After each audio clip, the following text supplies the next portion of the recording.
In the name of God, the compassionate, the merciful, welcome, friends, to Crime and Punishment, a legal podcast, not a political one. It is the official podcast of the Invictus Law Firm, PA, a criminal defense law firm in Orlando, Florida. We're going to talk about some legal news today. First, we're going to look at the audio, make sure everybody's hearing the audio. We're going to talk about the federal judiciary today, as the title suggests, bringing the federal judiciary to heel. Today, as the title suggests, which is not, hold on, there we go. Which is not an ironic title. All right, thank you, Chase. The checks and balances system that the Founding Fathers set up was specifically for this purpose. So if you hear conservatives talking about, well, these evil Democrats need to leave the judiciary alone, how dare Biden try to pack the court, how dare they try to appoint these political judges, so on and so forth. All right. How dare they appoint this judge over the senator's objections? How dare they try to impeach this judge? How dare they politicize the court? Get out of here. Echo loop gone. I didn't know there was an echo loop. Thank you for letting me know. But if it's gone, then we will keep on trucking. I don't know why I would do that. Oh, I know what it was. Yeah, that problem is solved. But that whole issue about let's not politicize the courts is, quite frankly, a joke. First of all, it's always been political. Second of all, it was specifically designed to be political. The fact that they are not elected, these judges, doesn't change that argument. Senators were not elected by the people. Presidents were not elected by the people. To this day, we have an electoral college. This whole notion that Supreme Court justices are somehow apolitical simply because they are not directly voted in by the individuals in America is absurd. To the contrary, the entire system of having a legislature, an executive branch, and a judiciary, the whole point of that was so that they would keep each other in line. If the legislature goes off the rails and starts passing insane laws, despite whether they're elected or unelected, fraudulent elections or not, or whatever the case may be, if they go off the rails, passing crazy laws, well, it's up to the executive branch to say, you know what, I'm not enforcing those laws. Or the judicial branch to say, those laws are unconstitutional. You can't pass those laws. These laws are crazy. And clearly this is a mob mentality or, whatever it is that got these laws passed, special interests or whatever. In any event, it's unconstitutional. This law cannot stand. Likewise, president, the executive branch, wants to wage a war against China. Well, he can't. He can't just go in, lone cowboy, guns blazing. The Congress checks that power by saying, all right, well, we're not going to pay for it. How about that? So you are commander-in-chief, you can send all these guys over there, but they're going to get over there and they're not going to have any funding. They're not going to have any bullets. They're not going to have any boats. So good luck with that. In the same manner, if the judiciary gets out of control, then the executive branch and the legislative branch can rein them back in. If the judiciary, for instance, starts getting overwhelmed with all these quote-unquote MAGA appointees, these MAGA judges, as Chuck Schumer calls them. If these new judges start saying, we're going to uphold immigration law, as a matter of fact, and we're going to recognize religious rights, or we're going to not promote this, that, or the other progressive cause, whatever the flavor of the week is, or we're going to how about this? Overturn Roe v. Wade. Well, the Supreme Court's not sacrosanct. The judiciary is not a sacred, set-apart branch of the government. The whole point of having three branches is so that they can all battle it out. One of the biggest qualms against the Supreme Court, as a matter of fact, is that they don't get in there and settle it, because they'll straight up point out, we can't get involved in this. This is a political issue, which is one of the reasons the Supreme Court will deny hearing a case.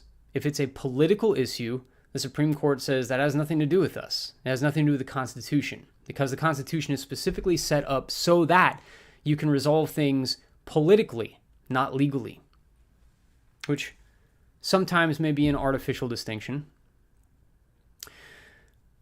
But in this case, when the Supreme Court starts making decisions that the other two branches don't like, it's 100% within the power of the executive and legislative branches to beat up on the Supreme Court and say, we don't like what you're doing.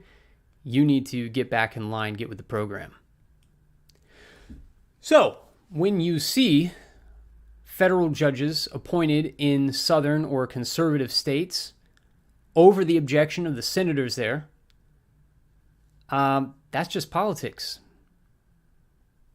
Has nothing to do with the law. It's absolutely not unconstitutional. It's political. And when you see the media start going after Supreme Court Justice Clarence Thomas and basically not even just inviting impeachment by the legislature, but giving them the roadmap to do it, well, that's not really anything out of the ordinary.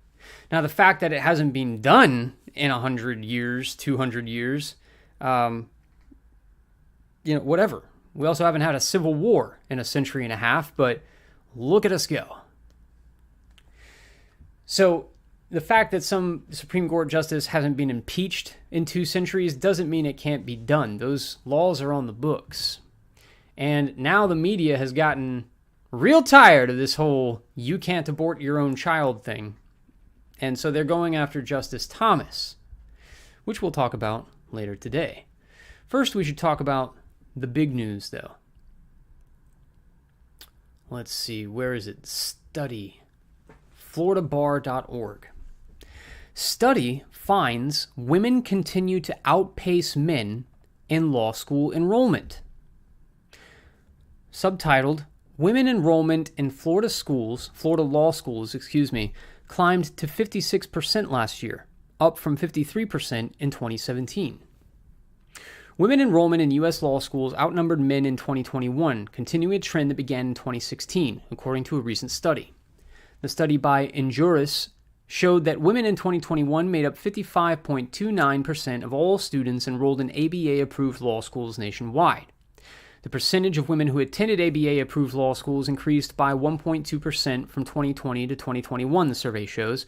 That coincided with a 13% rise in overall enrollment, the largest applicant pool since 2004. Legal observers point to a number of possible reasons for the increase in female attendees, including the inventive attempts by many law schools to broaden their base of applicants, the authors wrote. The survey showed, and gives a bunch of numbers, you know what they're going to total up to, they already told you. Women enrollment in Florida law schools climbed to 56% last year, up from 53% in 2017, according to the survey. Interesting. An inventive approach to broaden the base of applicants. How interesting. Because the reason you do that is that it's dominated by a certain group, right? In this case, of course, the male-dominated profession of law schools must be dominated by men. There must be some sickening majority of men in law schools. Something that must be corrected with these inventive attempts to broaden the base of applicants. So if there's a stranglehold on law schools by men who just won't let women in, then you've got to make these inventive attempts to recruit more women, right? But it seems like, it's just an outsider here, I'm not a statistician, I didn't work on this study that they did, it seems like even back in 2016, women were already outnumbering men at 53%. And yet, they are still driving the "we have to recruit more women" line. Which is interestingly the same exact line that they use in terms of racial minorities. There are too many white men in these schools. Too many whites, period. We've got to recruit racial minorities. We've got to give them preferential treatment in the application process. We've got to give them more scholarship money. We've got to do everything we can to incentivize minorities to come here so that we can brag about how diverse a school we are. Now, with that logic, wouldn't that sort of program end once it got to 50-50 between men and women? Why would they keep employing the same quote-unquote inventive attempts to broaden their base of applicants if they've already achieved equality? And more than that, there are already more women than men, and have been for years. There have been more women than men in law schools. Why would they have to keep doing this program? What number are they reaching for exactly? 60%? 75%? 90%? Does law school have to turn into a completely female profession? What's the end goal? And how do you continue to justify we need these inventive attempts to recruit more and more women to make things equal when it's already beyond equal? And in fact, men are at a disadvantaged position when it comes to law school. Likewise, with minority applications, what percentage exactly of law school students can white people safely be? If we get down to 50%, law school is only a 50% white thing now. And the other 50% is Pakistani and black and Puerto Rican and Chinese and everybody else.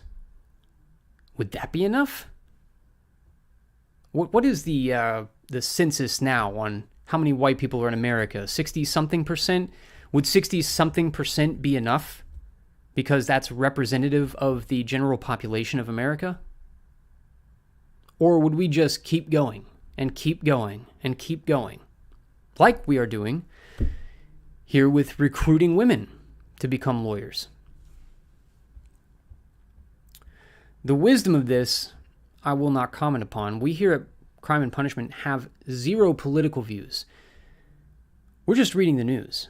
And this news was published by the Florida Bar itself. This is in the Florida Bar News. August 25th. We're a little behind, admittedly. We just want to point out the report that was done showing that women enrollment in Florida law schools has climbed to 56% last year, up from 53% in 2017. Now here's Tom with the weather. Richard asks, what's the bar pass rate versus enrollment rate? I don't think I've ever seen a bar pass rate divided by male and female. Certainly never by race. I don't think anybody would be interested in seeing those statistics. But knowing that these numbers are up in enrollment, now that's important. Here's another thing from the Florida Bar News. Chief Justice proclaims September, the month of September, Opioid and Stimulant Epidemic Awareness Month.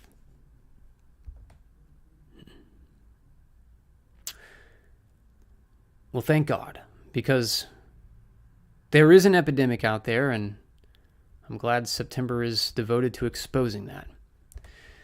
Now let's talk about some less important news, like politicizing the judiciary, right? let's start that by demonstrating what we've been talking about on this program for weeks, if not months, if not the entire time on this program, which is that it's open season on right-wing lawyers. Let's pause this. I hope that's not... Okay, that's on mute anyway. This headline from the New York Times reads, "For Trump's lawyers, legal exposure comes with the job." I don't care whether you're pro-Trump or anti-Trump or conservative or MAGA or whatever. You could be a Marxist for all I care. This is a very important article. We have been talking on this program forever about how lawyers are on the slate just like everybody else. There is nothing sacred about being a lawyer. They're not going to leave you alone because you're a lawyer. There's no professional courtesy here. They will set you up like you are anybody else now. And what lawyer is going to come to help you? How many of your friends, your fellow lawyers, are going to stick their necks out for you when the feds come for you or when you have bar complaints against you? Who's going to stick up for you then? They've been making that point over and over and over, and we've been making that point. And now the New York Times comes out and says, yep, so this is what's happening. For Trump's lawyers, legal exposure just comes with the job. That's just part of what you get for defending someone like Trump. A dark joke has begun circulating among lawyers following the many legal travails of former President Donald Trump. MAGA actually stands for Making Attorneys Get Attorneys. Over 6 years and 9 major investigations by Congress, the Justice Department, and local prosecutors, as Trump has managed to avoid removal from the presidency and indictment, it has become clear that serving as one of his lawyers is a remarkably risky job, and one that can involve considerable legal exposure. What is that, if not a broadcast warning from the system? This man is outlawed. Don't bother defending this guy. He is persona non grata. Any lawyer who defends former President Donald Trump, you are going to be outlawed with him. You side with this man in what we are doing, and we will take you out just like we'll take him out. Time after time, his attorneys have been asked to testify as witnesses to potential crimes or evaluated as possible criminal conspirators themselves. So, let's say, 100 years ago, 80 years ago, you're a criminal defense lawyer. Say your name is Tom Hagen. You're defending some Italian, right? Accused of being a mobster. Tom Hagen's probably a bad example. Let's say you're just a regular criminal defense lawyer in New York, and you're defending somebody who's accused of being a mobster. Would the entire legal profession come after you and the media in town start saying, how dare you defend him? We're going to criminally prosecute you as well. We're going to have you testify against your client who's accused of being a mob boss. We're going to accuse you of being a conspirator with him. That would be crazy. If you had federal lawyers today defending, I don't want to mention names, I've got enough enemies as it is. Let's say you are a federal criminal lawyer and you are defending someone accused of being the head of a Mexican cartel. Is the DOJ, the DEA lawyers, all these people, are they going to say, well, this federal criminal lawyer is defending them. We don't like that. We're going to accuse him of conspiring with the guy, the head of the cartel. We're going to actually ask this lawyer to testify against his own client. No. They would not do that because that is insane. That's just beyond the pale. That's something you don't do. There are rules, man. This ain't Nam. Right? You can't be forced to testify against your own client. There's attorney-client privilege. You don't just accuse the guy of conspiring with his client, right, to get him to stop representing that client. It's a drug war, sure. There's a war going on out there. I'll concede that. But even so, you don't violate those rules, because then the whole system would fall apart. When, however, it's a former president, and that president has gone against the system, he has urinated in the Kool-Aid, as it were, then all bets are off. There are no rules anymore. A lawyer who dares to defend someone like that, he will be asked to testify against that former president to potential crimes. They will be accused of conspiring themselves. And we saw this, was it last week we read this article? Maybe the week before. The lawyer in Texas who was present at January 6th at the Capitol never went inside the building, but she was an attorney who was there in the same crowd as Stewart Rhodes, and they arrested her. They arrested her for obstruction, they arrested her for conspiracy, they arrested her for everything except sedition. All the charges they gave everybody else.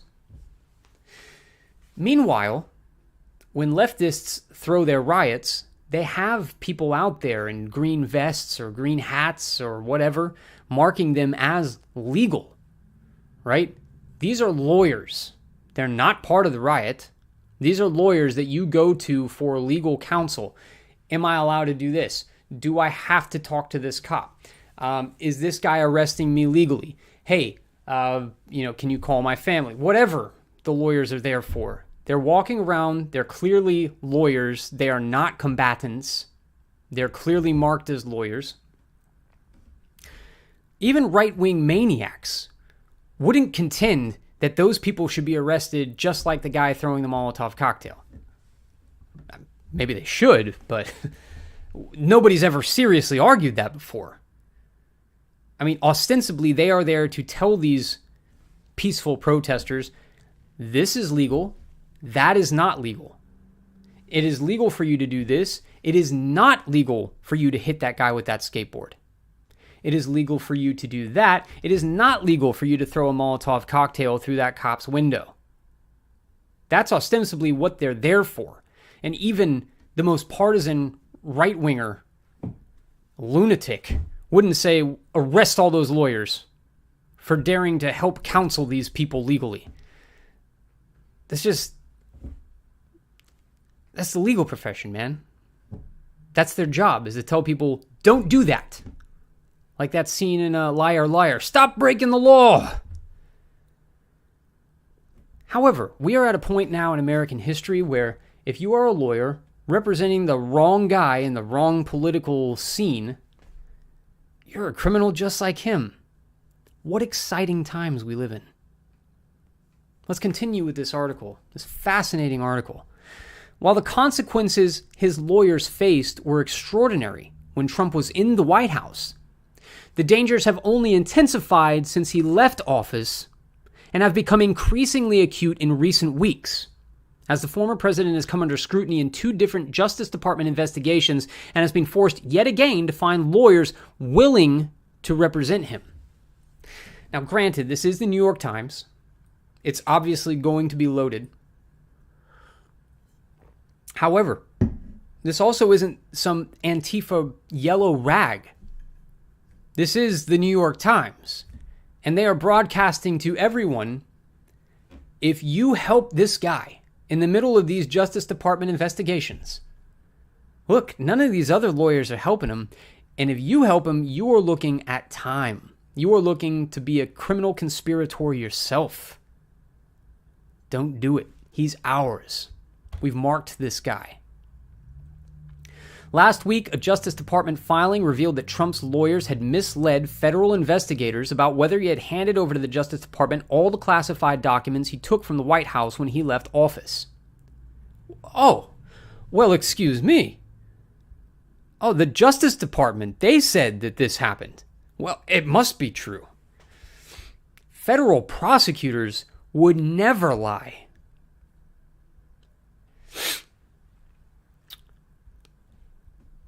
Just checking the audio.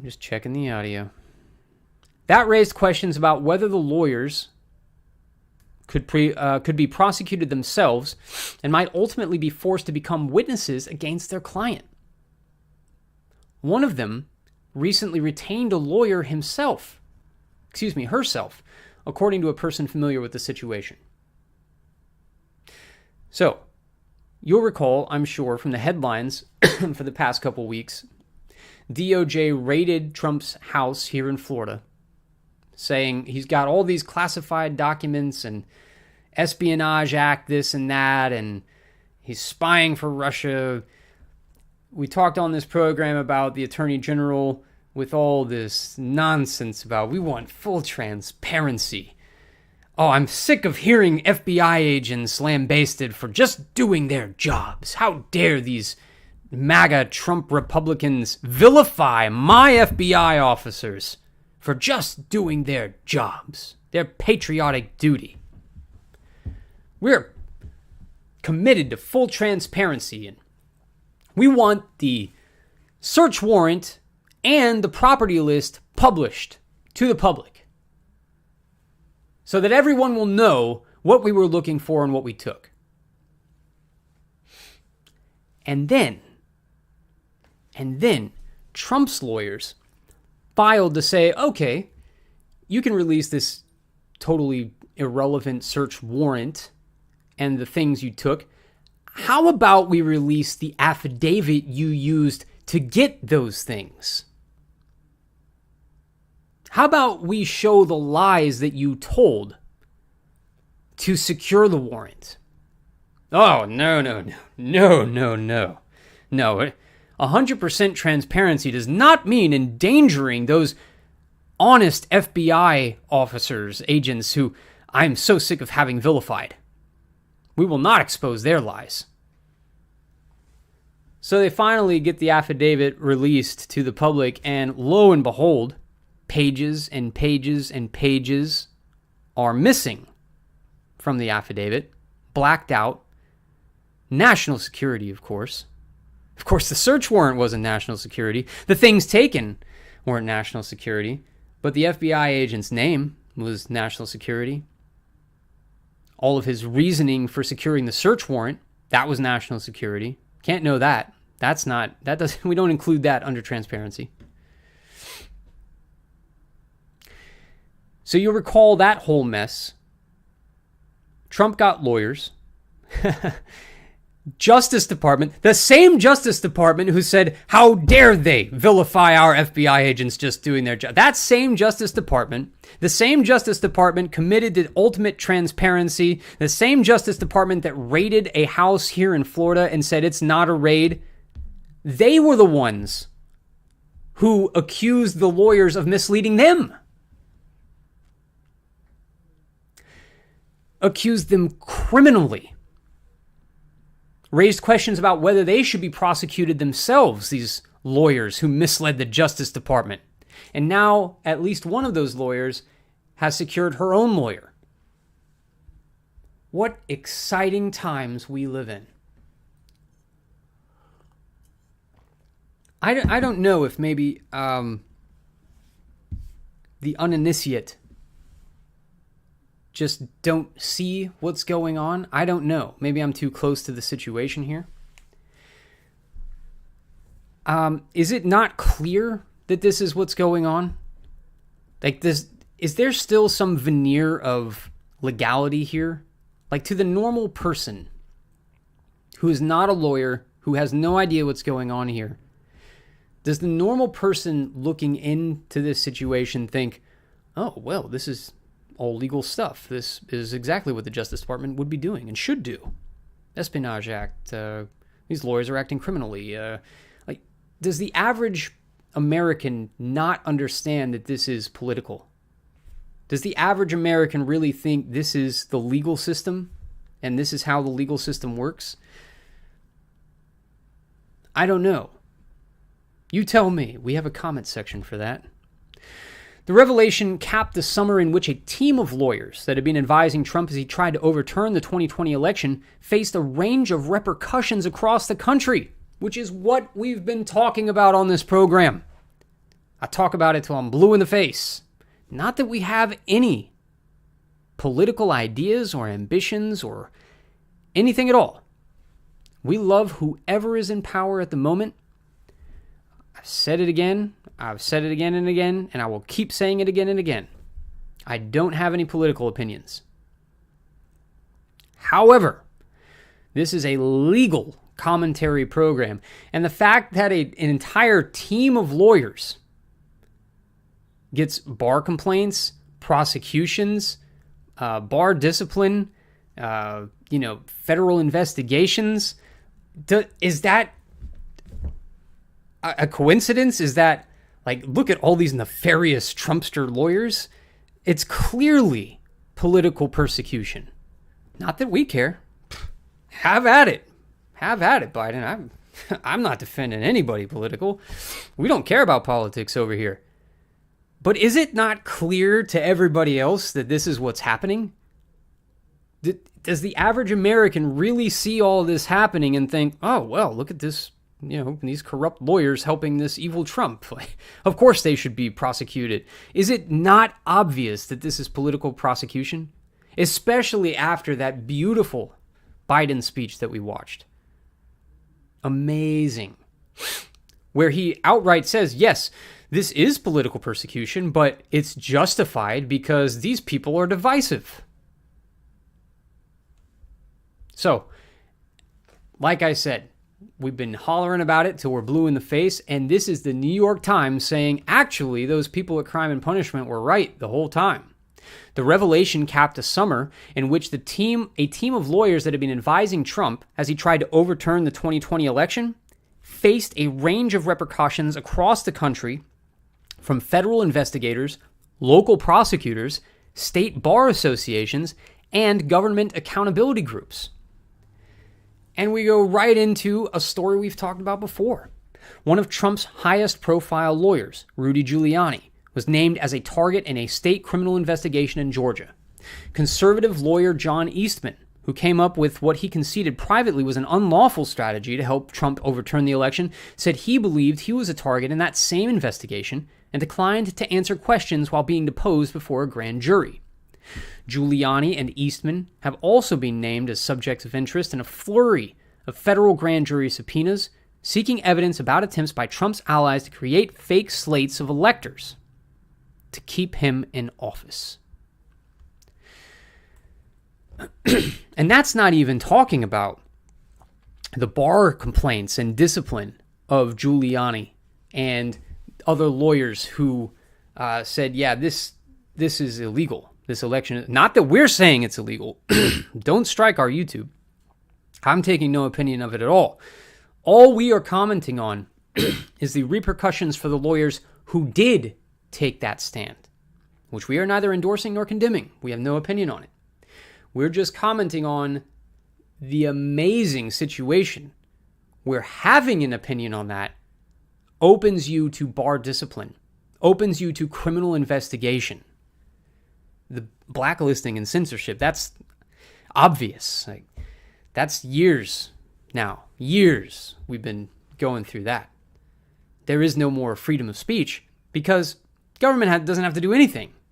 They just hand the whole thing over to Yahoo News, New York Times, Facebook, Twitter, YouTube. Now let's give them all free speech awards while they do all the censorship. That's old news. That's been going on since Charlottesville, since before Charlottesville. Now we have a completely different evolution of the game. Go after the lawyers. Just fascinating. What a development. And to see it in such a short period of time. not only are you not allowed to question the election, because that will get you banned from YouTube, from Facebook, from Spotify. That will mean you are disseminating false information. It's a disinformation. What is it they call? I forget the totalitarian terminology we're using these days. But that's the fact checkers will not allow that. You get shut out of the public sphere. That goes without saying. But now, not just posting this disinformation on Facebook, but being a lawyer and saying, either, I as a lawyer think this is illegal, or my client says this is illegal and this, that, and the other happened. Whichever way you want to cut it, you're now opening yourself to criminal investigation, criminal prosecution, and bar discipline by saying something like, we believe this election was fraudulent. Phenomenal. It's moments like this that I think about all the years past, the years that people laughed at me when I said, there's civil war coming. And now I just sit back and I'm just watching it unfold. I have no stake in any of it. I'm just commenting on the news. God help you all. Two others who worked for Trump in the White House counsel Pat A. Cipollone and his deputy Patrick F. Philbin, were subpoenaed to appear before a federal grand jury in Washington, investigating the efforts to overturn the 2020 election, including the roles that Giuliani and Eastman had played in helping Trump. And see, it's already the implied premise. It's not even questioned now. They don't say these lawyers were arguing for their client that the 2020 election was fraudulent, or that there was mailbox fraud, or that there was miscounting, or whatever the charge was that their clients were putting forward, whatever the legal theory was. No. All of that legal mumbo jumbo that you people made up, that was not just wrong, it was criminal. What you were doing was not defending your client. It wasn't representing your client. It wasn't zealous representation. It wasn't trying to, play devil's advocate or do your job, in the adversarial system, trying to maintain integrity in the elections. No. You were, all of you, trying to overturn the legitimate 2020 election. Legitimate beyond any investigation. What you are calling investigation, what you're calling double checking or recounting or whatever nonsense you lawyers have made up, there's only one word for it. Overturning the 2020 election. That's what you were doing, was overturning it. You don't even have to argue it now. That's just what they were doing. The only question now is, how bad are you on the hook? Right? There's no question anymore that what happened January 6th, we don't even have to say what year it was. You know January 6th, just like you know 9/11. There's no question that it was a Trump insurrection and that all of these people were insurrectionists trying to stop the election and overthrow the government. No question about that. The only question is, how bad are you on the hook? Were you inside the building? God help you. Were you out on the grounds? Well, let's look at what you were doing to determine how much trouble you're in. Were you a lawyer advising these insurrectionists? God help you. I don't care if you went in the building or not. You urinated in the Kool-Aid.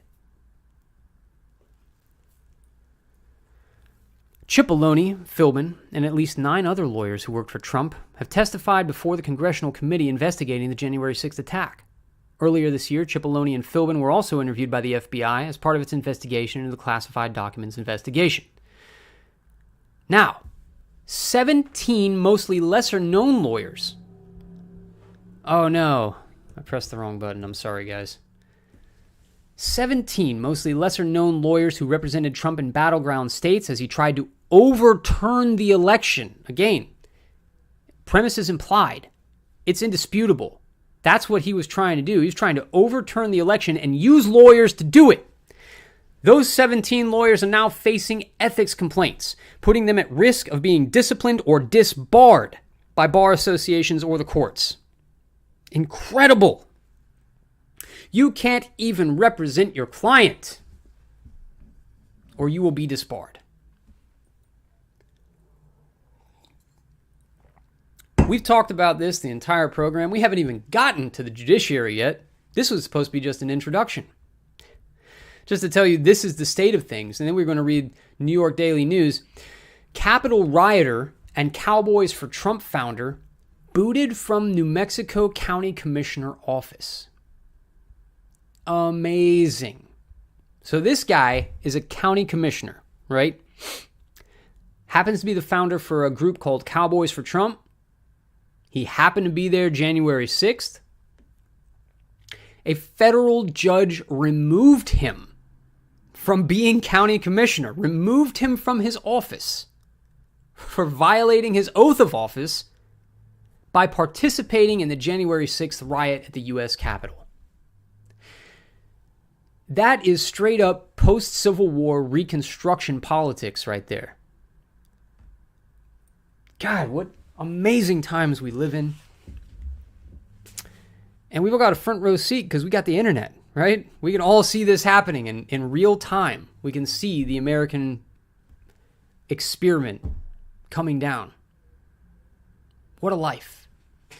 Coy Griffin, who had been elected as Otero County Commission chairman, was convicted of trespassing on the Capitol grounds earlier this year, and a federal lawsuit was filed against him alleging that he violated the Constitution by participating in an insurrection against the government. Just take that sentence in for a second. This is the best day of my life. This is the best program I think I've ever done, at least since Guerrilla Radio. I'm just tickled pink by this whole program today. Let me see. How many people we got listening here? 5 today?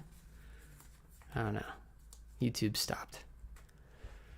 Let's see. How many people we got listening? What an exciting day. 12 watching. Man, big show today. Wow. He's got a lawsuit to remove him. He is an elected official. The lawsuit in federal court is to remove him for participating in an insurrection because he was convicted of trespassing. Just drink in the beauty of that sentence. There's so much to take in with that sentence. The man was convicted of trespassing. This elected county commissioner was convicted of trespassing. And he's removed from office for participating in an insurrection. Amazing. This ruling also bars him from holding state or federal office in the future. Amazing. That fine print on those 13th and 14th Amendments that were passed in the wake of the Civil War. Those fine print, nobody reads that fine print. That fine print says, by the way, if you rebelled against us, that is the Union, the federal government, you are not allowed to hold any office. You're not allowed to be elected anymore. Which, to be fair, makes sense, right? You've just fought what will always be the bloodiest war in American history. For 4 years, you fought this just tooth and nail, drag out, disgusting war. And, you know, the opposing party was led by people who used to be in your Senate. They used to be in your government. Well, obviously you're not going to let them back into the government after something like that. That would be crazy. It'd be as Southern as you want. That's a common sense measure. However, to resurrect a measure like that a century and a half later, right? And say, you were convicted of trespassing, you maniac, while there was a riot going on. You are never allowed to hold public office again.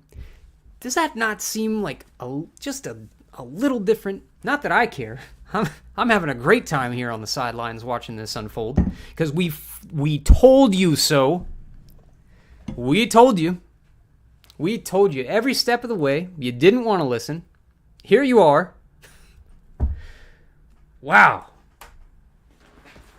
I should retire. I should become a farmer.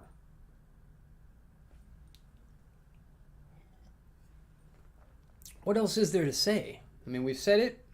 Didn't want to listen. Now it's happening.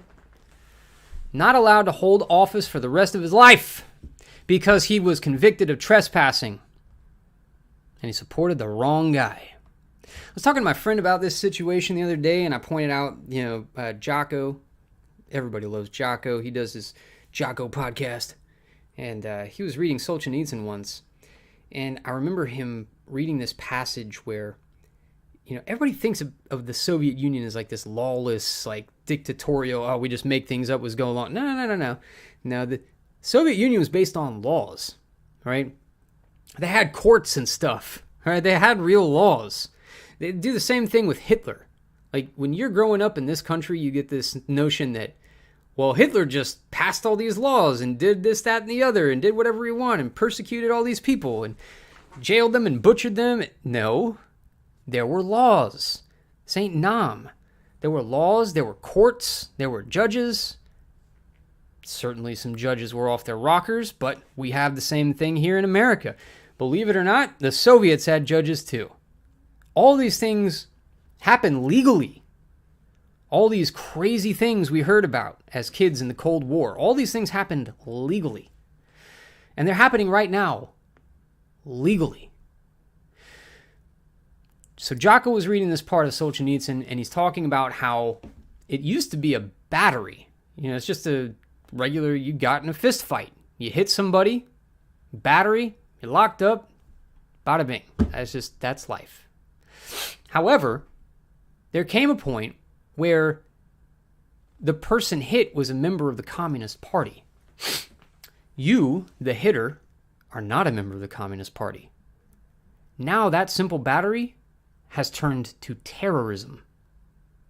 I mean, this was years ago that he read this. And we have seen that unfold in real time as well. We saw it with the Ram case. Fist fights all over, all these rallies. 2016, 2017, all these rallies, there were fist fights. They were just straight out, mob fights, right? Between Antifa and whoever, the MAGA Republicans or whatever the rally was. Antifa would come and they would swarm the place and beat everybody up, and then they'd get beat up themselves.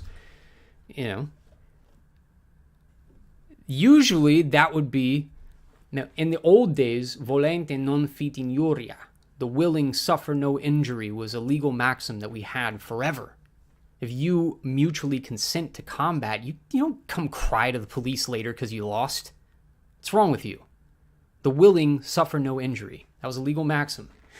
It then changed to, well, the state has a monopoly on violence, so now if you get in a fight, we decide who's going to go to jail. In fact, it should be both of you. But not when one of those sides is a protected class. See, the crime of the Ram defendants, the crime of everybody arrested in these rallies where Antifa would swarm and attack, it wasn't the Antifa getting arrested. It was the right wing getting arrested for hitting them back. And that's because they were in a protected class, the Antifa. It wasn't codified into law like it was in the Soviet Union, but everybody knows that's exactly what was happening. You, if you are on the left, you are allowed to hit the right-wingers. After all, they're spreading a hateful message. They're the dividers. They're divisive. They're racist. Look at all that hate speech. They're just asking to get punched in the face. In fact, let's spread a meme about punch a Nazi in the face, right? But if you right-wingers hit them back, you are the criminals, and we will arrest you. And that's where we're at now. all of that was legal. These were laws that were passed in the Soviet Union. Everything we're seeing right now is legal, ladies and gentlemen. These aren't just lawless judges, shooting from the hip in a kangaroo court. This is a federal judge in federal district court saying you are not allowed to hold public office anymore because you were convicted of trespassing. This is 100% legal, 100% legitimate. That's where we are right now. Amazing development to see in our own lifetime. So, now we finally get to the point of the program. We'll just blow through this article. On Reuters, U.S. Senate confirms Biden appellate judge pick opposed by home state senators. Whoever writes these headlines are just, there's got to be like some kind of training program for headline writing, because that's terrible. Translate that for you. So Biden picked an appellate judge, right? The state senators in Tennessee said, no, we don't want this guy, not in our state. And the Senate said, too bad. He's approved. U.S. Senate confirms Tennessee lawyer Andre Mathis to 6th Circuit. Republican Tennessee senators did not return blue slip for Mathis. Don't know what that is? You're about to find out. The U.S. Senate on Thursday confirmed Tennessee lawyer Andre Mathis to a seat on a federal appeals court over the objections of his state's 2 Republican senators, whose support historically would have been needed, but no longer is required. The Senate voted 48 to 47 to approve the Butler-Snow partner. They even got a plug for the law firm in here. That's amazing. To the 6th U.S. Circuit Court of Appeals in the second confirmation vote of the week, as Democrats, following their August recess, ramp up consideration of President Joe Biden's judicial picks. Now, here's the important paragraph. Democratic Senate Majority Leader Chuck Schumer on Thursday said, quote, moving forward, it will be one of our top priorities to confirm as many judges as possible, end quote, citing the need to counter, quote, many MAGA-type judges former Republican President Donald Trump appointed.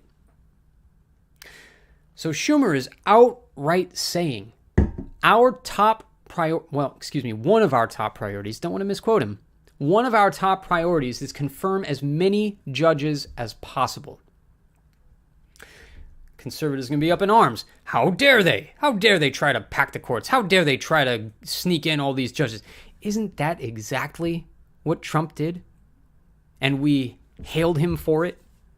I say we as in the former me, who had political opinions. I don't care anymore. Conservatives lauded President Trump for making all of these appointments, saying, ha ha ha, you may be winning the White House and the Congress, even just granting that the elections were legal. You may be winning the White House and the legislature. However, we forward-thinking conservatives have put all of our appointees in the court. And, we're going to rule the Supreme Court for a generation, and we'll see how you like it. Ha ha ha. Yes, well, that was reversed real quickly, right? Because now we've got all of these people saying, we've got the legislature, we've got the White House, we need the courts, what are we going to do? I know, let's just appoint a bunch of judges.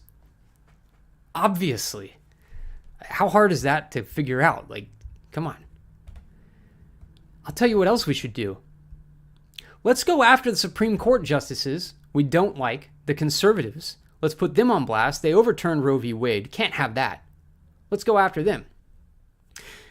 And it might be, a little impolitic to go after the justices themselves. So, what do we do when we hate a guy in politics and we can't hurt him? I know. Let's go after his family. Oldest trick in the book, baby. Let's go after his family. That'll get him. If we can't impeach him, he'll resign. We can't convict him. He'll get out of politics. All you gotta do is destroy his family. And so, you go to The Guardian, and you'll see this, Jim. Revealed. Jenny Thomas's links to anti-abortion groups who lobbied to overturn Roe.